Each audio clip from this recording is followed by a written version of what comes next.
All right, so version 0.9.230, a few different things. So let's dive into the AR mode because it's more fun. So one is the wireframe is now much more responsive. So before this would feel quite slow, but now it feels less slow.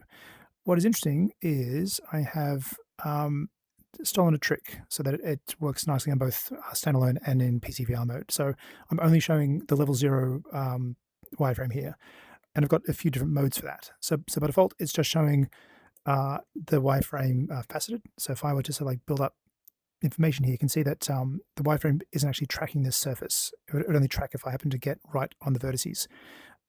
If you are living dangerously, so basically if you're on PCVR or if you're on a device that has more grunt, you can go into settings here and down to rendering quality and change the wireframe mode.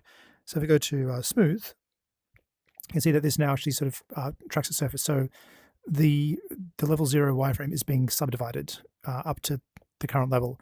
So weirdly for me, occasionally it performs okay, but other times like now I can feel it getting a little bit juddery. So what I've done is on standalone, I keep it in this fast mode, so it's a non-subdivided wireframe.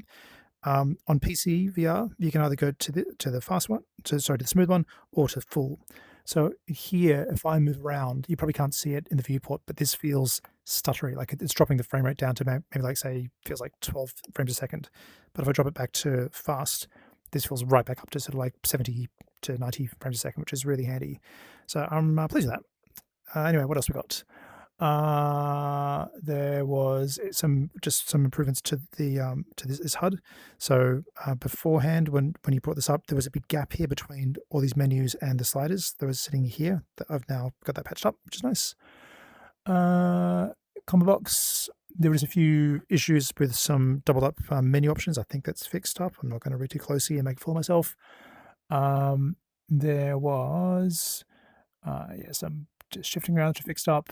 The wireframe is fixed up. The wireframe, and the voxel wireframe. So I'll talk more about that in the next one because there was a lot of work on voxels, which is all sort of covered here. Let's see if I can remember what they are. So if I delete this sphere and go to the voxel tool, so by default, you get voxels. You can see this is now smooth shaded, which it wasn't doing before, which is kind of nice. If you want sort of to really see exactly what it looks like, you can either turn on flat shading. It's a double thing. I asked it to fix that. God damn it. Or you can go to flat shaded here. So this is like the most minimal sort of, I guess, shading mode this can possibly do. It feels reasonably fast. If I move like really quickly and put down lots of material, you can see it begins to lag, but for the most part, it's pretty good. You can turn on wireframe and performance should be not too bad. It won't be great, but it's not impossible.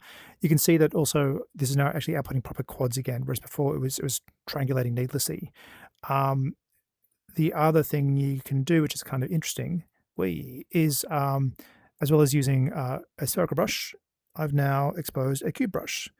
So now if I bring that small, you can do like sort of kind of rectilinear shapes really quickly and easily. I've got two modes for this. One is this one where no matter which way I spin my controller, it always stays upright. Or you can go into local mode, and now this will twist and follow the controller. Between all these modes, you can get some quite nice sort of like shapes that would be really difficult to sculpt otherwise.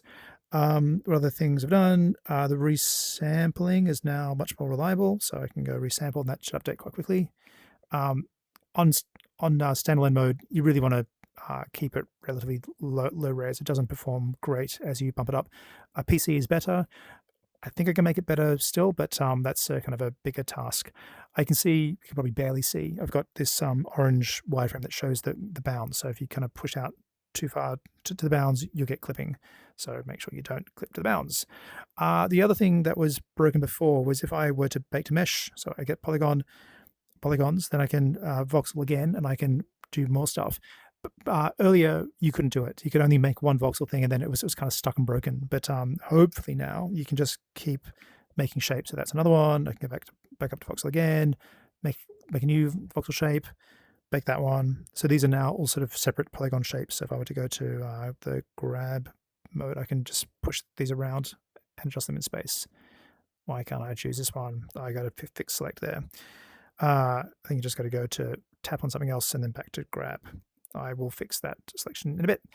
So that's all pretty cool. What else have we done there? So a lot of optimizations there. The fact that it shows the sphere or the cube when you voxel is kind of fun.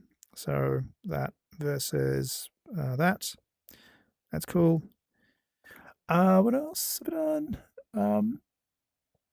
Yeah, there were just some weird draw issues. So when you use this in the desktop-based mode, you'd see a huge, stupid orange debug sphere. That's been fixed. You also occasionally see mirrors of your sort of debug, sorry, your cursor tip, sort of out, sort of 100 meters away, gigantic as orange and moving around in space. That's all been fixed as well.